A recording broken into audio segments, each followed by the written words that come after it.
Can you talk about your history in Central Valley politics, as we were just talking about the history of your district and the history of this district? What about your personal history in this area? I grew up on a citrus grove in Sanger, just outside of the city there, and got my taste of agriculture at a very young age. And then from there, once I graduated from Sanger High, I was deployed, joined the United States Army and was deployed to Panama in Central America. I was there honored to serve as a soldier, someone that strongly believes that America should be a free country.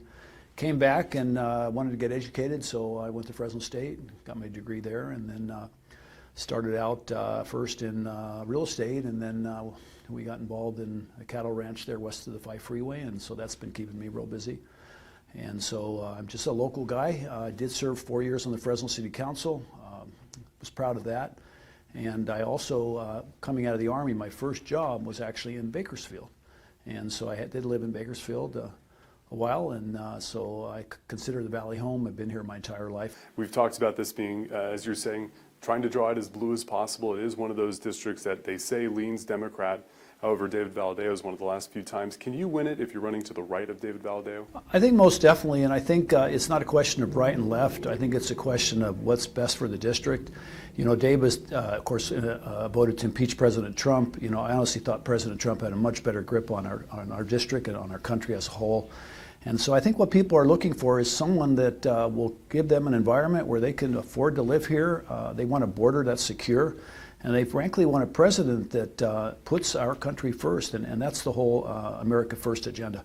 I think it'll be easy probably to distinguish yourself from a Democrat should you advance to that runoff. How do you distinguish yourself from Valadao too on some of the issues that affect people here in Kern County? Well, I think that, first and foremost, I want to be an accessible member of Congress. You know, David works remotely. He doesn't show up to anything. And frankly, your congressman has to be someone that you can talk to and have access to. I want a veteran, if they have an issue, to be able to call me, Chris Mathys, and I want to be able to focus on that issue and get the help that the veteran needs. Water is very important as well. You know, I'm in the ag business, obviously, as a cattle rancher, and without a strong water supply, our farmers and ranchers can't survive. And frankly, the biggest issue for me is oil and gas. Why is the governor of the state of California not issuing permits so that oil companies can drill? And I think if you look at Kern County, we're blessed with reserves here. Why do we import it when we have the reserves right here?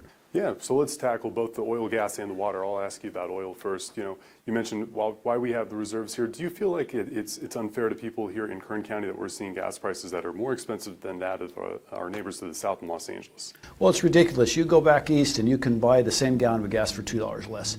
And I attribute that to the onerous taxes we have on energy here in California. We have a governor that tells us that we have to drive electrical vehicles, but his entourage is all gas-powered Suburbans. So I think at this point we need to look at the taxation statewide. You know, one of the members that I'm running against voted for tax increases. So I think clearly California is out of touch, over-regulated, hard to do business in. Keep in mind, I'm in business.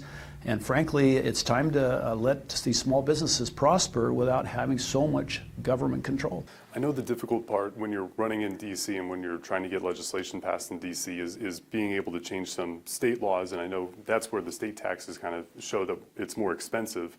Here, how do you make that change, I guess, affect that change from D.C. on state laws that make gas more expensive? Well, I mean, the federal government does have impact on energy. Let me give you a prime example. The first thing that this current president did is he stopped the Keystone Pipeline. Keystone Pipeline, not only from a safety standpoint makes sense, it makes sense for meet our energy needs. And so overall, if we are friendly to the oil and gas industry and give them the message that, yes, we support you, we want to make sure you prosper, I think we can have an impact.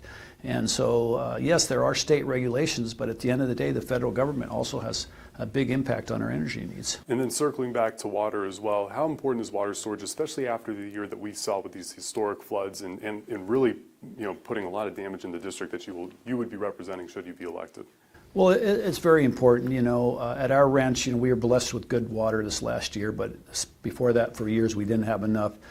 There are several good projects that I believe should be pursued. They're talking about raising the San Luis Reservoir Dam. That's very good. The Shasta Dam should be raised. The more water we can store, the better off we are in drought years. And so why would you release all of that water in the ocean, which we did this year, and then when you have a rough year, you don't have the storage. And so again, we've got two big industries in the valley, ag and oil and gas, and we have to make sure those industries can prosper. Absolutely. And have people in office that recognize that. And you think that your background in particular is well suited for that? 100%. You know, I've been a businessman since I've graduated from college. I understand what it is to keep and maintain a payroll. I've never missed a payroll in my company for the last 30 years, and I understand what it is to work hard. But I also understand how government can make it hard for a business person to prosper and to survive. And so I'm truly qualified, I believe, for that. If you look at my record on the city council, I was someone that always accommodated and worked with small businesses. And frankly, I was someone that could reach across and get things done. You know, I was in the minority on the Fresno City Council. There were only two conservative Republicans, and I was able to get one of the largest infrastructure projects we ever had in Fresno approved and built. And I had to get other votes to do that. So this time is looking very similar to 2022 as far as the candidate list is concerned, with yourself, Representative Valadeo, and then also Rudy Salas, former assemblyman and former Bakersfield City Councilman. How do you get those extra votes this time around to surpass those two? Well, thanks for asking. It's a completely different race for me. Adam Medeiros, who is a conservative from Hanford, he ran, took a large percentage of the votes. I'm blessed now with Mr. Medeiros' support and endorsement, and I believe strongly that with his support we can win.